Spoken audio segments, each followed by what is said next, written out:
Hello friends, GK गुरुजी अड्डा के YouTube platform पे मैं शैलेश आप सभी का हार्दिक स्वागत करता हूं। प्यारे साथियों, जैसे कि आप सभी को पता होगा, यूपी टेट का जो एग्ज़ाम है वो अब बहुत ज़्यादा समय आपके पास नहीं बचा है। कुल मिला के 25 से 26 दिन मान के चलिएगा, मोटी मोटा आपके पास बचा है। और इस दौरान आपको सब प्रैक्टिस करना है क्वेश्चन की। आज का जो एसएसटी का हमारा टॉपिक है वो है 6ठी शताब्दी ईसा पूर्व भारत। हमने इसको 200 वन लाइनर प्रश्नों में समाहित कर लिया है पूरा चैप्टर, क्योंकि देखिए 200 एमसीक्यूज करवाने में बहुत ज़्यादा समय लग जाएगा और वन लाइनर फॉर्म में कम समय में ज़्यादा चीज़ें हम आपको दे सकते हैं। ये जितने वन लाइनर हैं ये सभी आपके यूपी टेट एग्ज़ाम में तो आए ही आए हैं, और भी जो इस लेवल के एग्ज़ाम होते हैं उनमें भी ये क्वेश्चन पूछे गए हैं। उन सभी प्रश्नों की ये वन लाइनर श्रृंखला हमने तैयार किया है। बस करना क्या है, आपको इसको पूरा अच्छे से एक बार वीडियो देखना है, उसके बाद इसका पीडीएफ टेलीग्राम पे मिल जाएगा, आप लोग जाके पीडीएफ पढ़ लीजिएगा। बस चलते हैं, एक एक क्वेश्चन की तरफ देखेंगे। 6ठी शताब्दी ईसा पूर्व में कुल कितने महाजनपद थे? याद रखिएगा 16 महाजनपद थे। अंग महाजनपद की राजधानी क्या थी? चंपा। क्या थी? चंपा।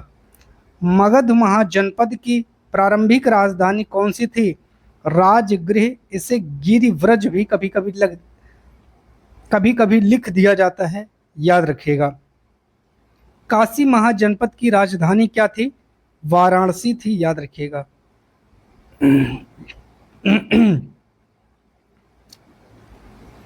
वत्स महाजनपद की राजधानी क्या थी? कौशाम्बी थी। अवंती महाजनपद की राजधानी उज्जैनी थी। वज्जी संघ की राजधानी वैशाली थी। और मल्ल गणराज्य की राजधानी कुशीनगर थी। शाक्य गणराज्य की राजधानी कपिलवस्तु थी। कोसल महाजनपद की राजधानी श्रावस्ती थी। आगे हम लोग बढ़ेंगे। कुरु महाजनपद की राजधानी इंद्रप्रस्थ थी। पांचाल महाजनपद की राजधानी अहिछत्र थी। गांधार महाजनपद की राजधानी तक्षशिला थी। ठीक है, सभी इंपॉर्टेंट है। कंबोज महाजनपद की उत्तर पश्चिम भारत। मत्स्य महाजनपद की राजधानी विराटनगर।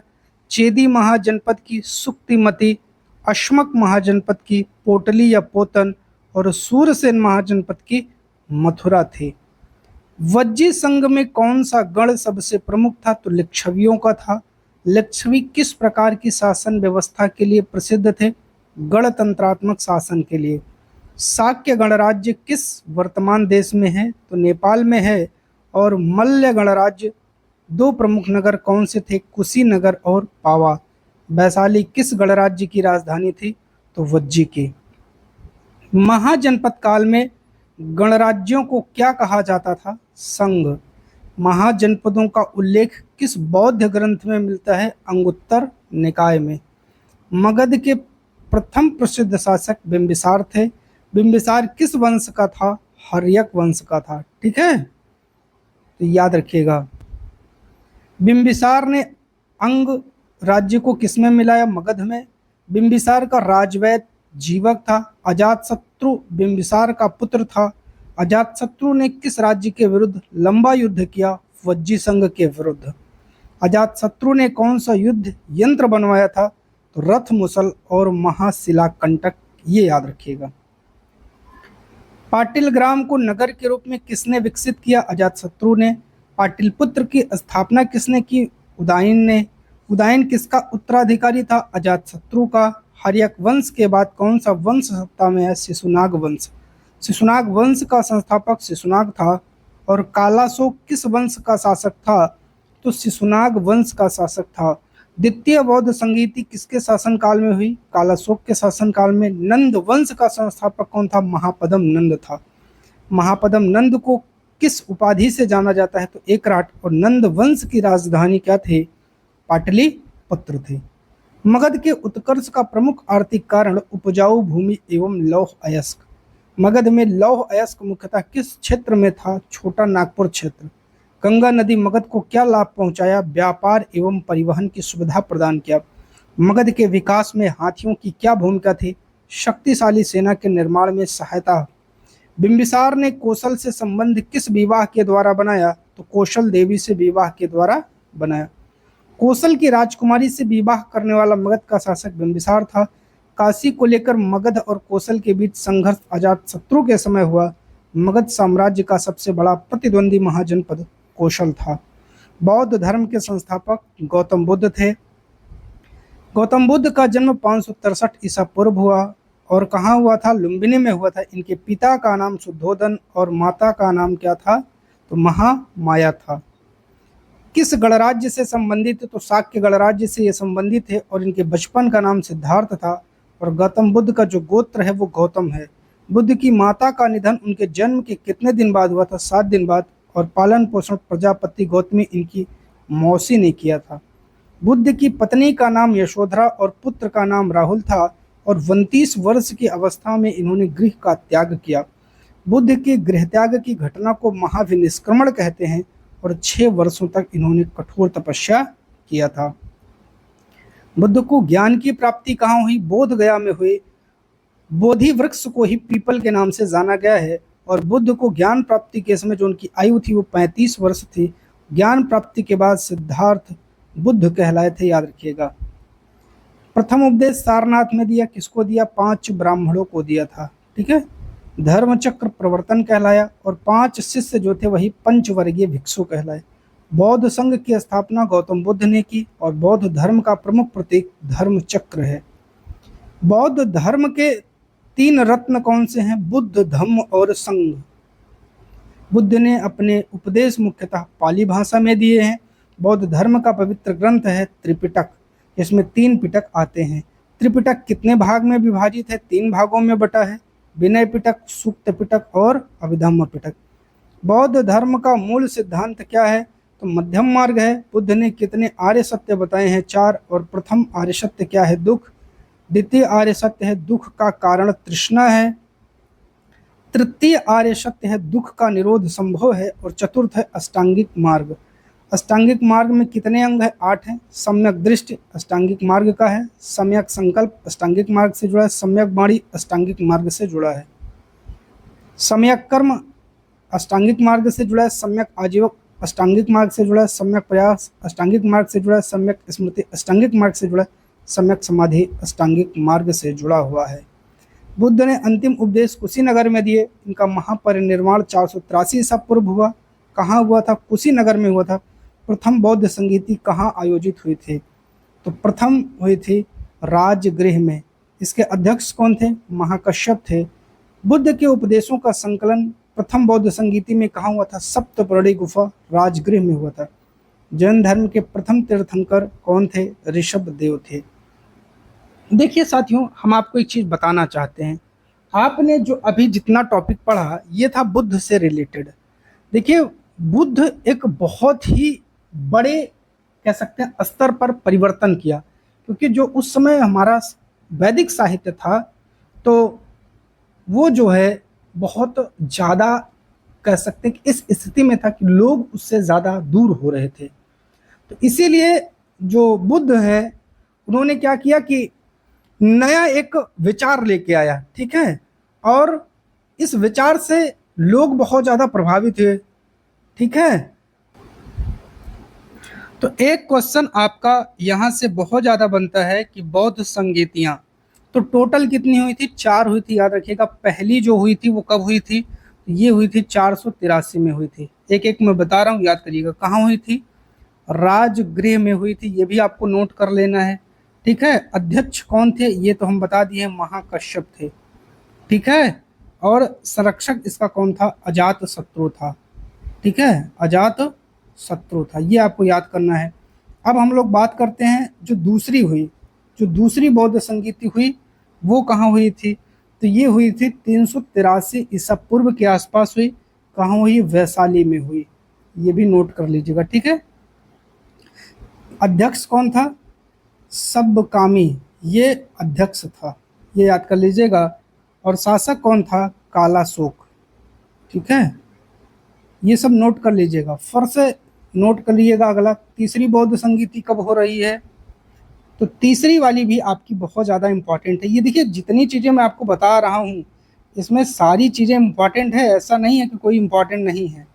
तो तीसरी कहाँ कब हुई थी, सॉरी 250 में हुई थी ये, ठीक है। कहाँ हुई, पाटलिपुत्र, पाटलिपुत्र में हुई। अध्यक्ष पूछेगा, मोगली पुत्र थे, और उस समय संरक्षक कह सकते हो, या राजा कौन था, अशोक था, ठीक है। चतुर्थ की तरफ हम लोग चलते हैं। चतुर्थ कब हुई, पहली सदी में हुई थी, ठीक है। फोर्थ, ये फर्स्ट सदी में हुई। शासक पहले स्थान कुंडलवन, ठीक है। दूसरा शासक पूछा जाता है, तो शासक कौन था, वसुमित्र। और राजा कौन, सॉरी अध्यक्ष थे, ये अध्यक्ष थे वसुमित्र। और शासक की बात करेंगे तो कनिष्क था, ठीक है। ये इतने क्वेश्चन यहाँ से बन सकते हैं। चलिए, जैन धर्म। जैन धर्म के प्रथम तीर्थंकर ऋषभदेव आदिनाथ, 24वें महावीर स्वामी, 23वें पार्श्वनाथ। इनका जन्म 599 में हुआ था। महावीर का जन्म कुंडग्राम वैशाली के निकट हुआ था। महावीर स्वामी के पिता का नाम सिद्धार्थ था, माता का नाम त्रिशला, और ये ज्ञात्रिक या नायक कुल से संबंधित थे। बचपन का नाम इनका वर्धमान था। महावीर स्वामी का जो विवाह वो यशोदा से हुआ, और इनकी पुत्री का नाम था प्रियदर्शना। और इन्होंने कितनी वर्ष की आयु में घर को छोड़ा था, तो 30 वर्ष की आयु में छोड़ा था। 12 वर्षों तक कठिन तपस्या की। जिम्भृग ग्राम ऋषुपालिका नदी के तट पर इनको ज्ञान की प्राप्ति हुई। उसके बाद ये जिन कहलाए, और जिन का अर्थ क्या होता है, विजेता होता है। इनकी मृत्यु 527 ईसा पूर्व हुई, और कहाँ हुई, पावापुरी में हुई। महावीर के निर्माण दिवस को दीपावली के रूप में वो लोग मनाते हैं। जैन धर्म में 3 रत्न हैं, सम्यक दर्शन, सम्यक ज्ञान और सम्यक चरित्र। प्रमुख सिद्धांत है अहिंसा, और अहिंसा को सबसे ज़्यादा महत्व दिया महावीर स्वामी ने। जैन धर्म में मोक्ष प्राप्ति का मार्ग किसे माना गया है, त्रिरत्न को माना गया। और जैन धर्म में आत्मा को जीव कहा गया है, याद रखिएगा। जैन धर्म में निर्जीव तत्व को क्या कहा जाता है, अजीव कहा जाता है, याद रखिएगा। जैन धर्म में कर्म सिद्धांत का महत्व कर्म बंधन का कारण है। जैन धर्म में संसार से मुक्ति को मोक्ष कहते हैं। पार्श्वनाथ ने कितने महाव्रत बताए थे, 4। और महावीर स्वामी ने महाव्रतों की संख्या बताई है 5। पहला अहिंसा, दूसरा सत्य, तीसरा अस्तेय, चौथा अपरिग्रह। यहीं तक थे पार्श्वनाथ, ठीक है। 5वां जोड़ा था महावीर ने, ब्रह्मचर्य।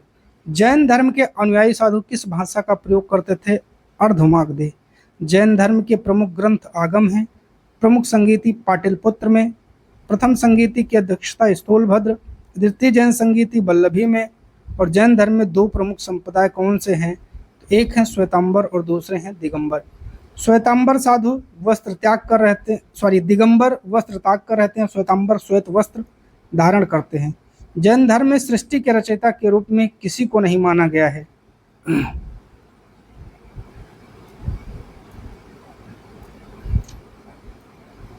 जैन धर्म के 2 प्रमुख संप्रदाय कौन से हैं, श्वेतांबर एवं दिगंबर।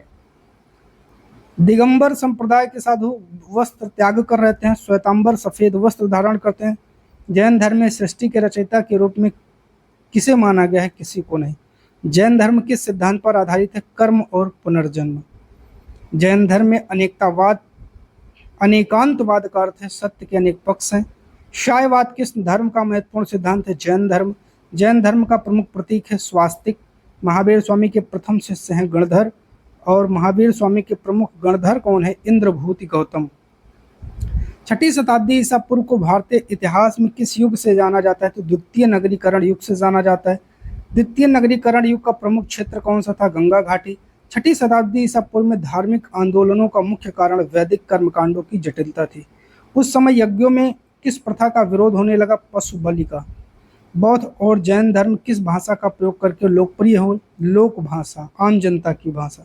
वैदिक धर्म में धार्मिक ग्रंथों की प्रमुख भाषा संस्कृत थी। बौद्ध और जैन धर्म ने किस व्यवस्था का विरोध किया, कर्मकांड का। बौद्ध धर्म ने जाति व्यवस्था के प्रति क्या दृष्टिकोण अपनाया, विरोध करने का। जैन धर्म ने सामाजिक समानता पर बल दिया या नहीं दिया, दिया था।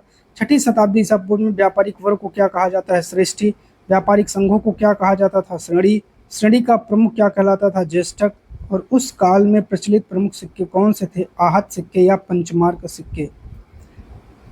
भारत के प्राचीनतम सिक्के किस नाम से जाने जाते हैं, पंचमार्क। पंचमार्क सिक्के मुख्यतः किस पे बने होते थे, तो चांदी धातु पर छठी शताब्दी ईसा पूर्व में आर्थिक विकास का प्रमुख आधार कृषि था, और कृषि के विकास में किस धातु ने सबसे ज्यादा योगदान दिया? तो लोहा ने।